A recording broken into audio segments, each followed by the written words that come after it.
Today,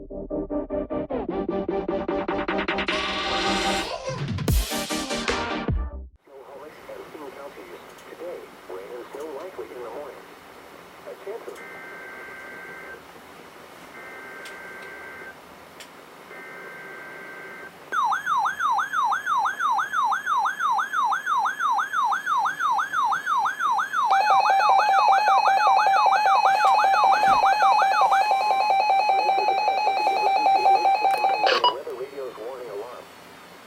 potentially hazardous weather situations.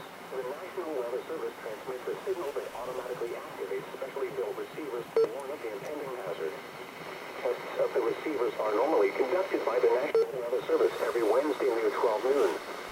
When there is a threat of or existing severe weather in the area on Wednesday, the test is postponed until the next day without a severe weather threat. The following tones will conclude this test.